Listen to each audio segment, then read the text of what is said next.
大家好，樓盤介紹員 Ivan，今日又同你講呢個玫瑰街項目奧運呢本精美嘅攻略書，你係歡迎喺下邊留言話俾我聽，跟住我派俾你嘅。好，咁我相信奧運我都講咗咁多日，講到第9日㗎啦。咁我哋今次講下佢一啲特色，就係話用咗一個桂麗酒店呢個包裝。咁桂麗酒店係啲咩呢？大家有冇概念咩係桂麗酒店先？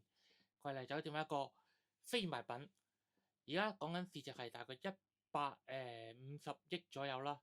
但係我相信作為一個非賣品，你出到300億，佢都未必肯同你買嘅。咁而持有呢個桂麗酒店呢個品牌嘅營運權咧，就係一個都係新世界旗下，都係姓鄭嘅一個家族嘅一個大女，一個女去揸莊嘅，即係鄭女士去揸莊嘅。咁新世界就係周大福噶啦，咁都係同一個家族嘅生意嚟嘅。咁如果你唔知桂麗酒店有幾勁，咁你係唔知道呢個奧運有幾勁啦。咁所以今日咧，我會主力介紹下呢個。其實如果你有興趣去桂麗酒店住咧，其實我都有一個 catalog 係講翻桂麗酒店嘅。咁佢有啲咩開則咧？講緊有一個500尺一個開放式嘅單位，講緊佢而家嘅租值咧係講緊係200蚊一尺，所以一個500零尺單位就已經月租10萬㗎啦。即係以月租式公寓嚟講，佢係非常之頂尖個價錢啊！但係佢個質素咧都係非常之頂尖。你見到佢嗰啲示範單位相，呢個就係桂麗酒店一個轄下嘅一個月租單位啦。咁佢嘅 catalog，即係之前我都有好多客人揾呢個月租單位嘅，咁所以我都個約略咁講下啦。佢都係一個無敵靚嘅露台，我都維港嘅煙花海景嘅。咁其實佢仲有最大嗰隻積，講緊啊，有個3房公寓，亦都有一個叫做城景同埋海景嘅。咁所以我覺得係玫瑰街個木係冇海景嘅，但係佢有一個好靚嘅樓景，一個城景。所以講緊一個城景嘅單位喺桂麗酒店都係一個1895尺，再成為200蚊嘅尺租金，講緊月租係36萬㗎，哇！非常之驚人。咁講緊奧運會唔會承傳到呢個傳統200蚊租金嘅租值呢？咁我哋就拭目以待啦。但係佢講緊嚟緊啊，係2027年嘅11月30號先會收鎖匙入伙嘅。咁而家講緊都係佢個樓價究竟佢係有幾勁呢？而家都仲有一個好神秘嘅，因為講緊而家新世界都係有一個軟銷嘅策略，講緊都係講翻佢一啲歷史嘅背景啊，有一村係點樣啊，同埋有咩名校啊，同埋佢之間咧仲有啲少小插曲咧，一個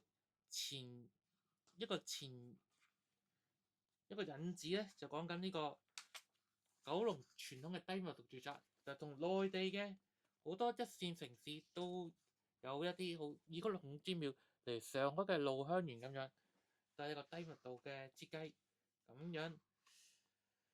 雖然我就唔想講一樣嘢，究竟呢啲咁嘅超級豪宅係咪真係為內地人而設嘅呢？香港人可唔可以爭啲氣呢？香港人都知咩係桂樓酒店啦，香港人知道咩係正嘢啊！咁正嘅樓盤你都唔留意，俾啲大龍搶晒，淨係得100伙，咁你係咪應該香港人爭氣啲？如果你知咩係桂樓酒店，就知呢樣嘢係非常之勁嘅名牌子啦。咁講緊啊，而家我嘅卡片下邊已經顯示咗一個單位嘅一個1605尺嘅一個單位啦。咁其實幾好嘅，佢有一個複式嘅設計啦，一個上層同下層嘅。咁我覺得最正咧，佢其實咧，佢嘅上層嗰度上咗樓梯係一個家庭廳啦。咁我覺得中國或者香港人嘅傳統，其實一個家庭廳係有咩咁重要咧？就係一個麻雀廳啦。因為你其實好多時候你好多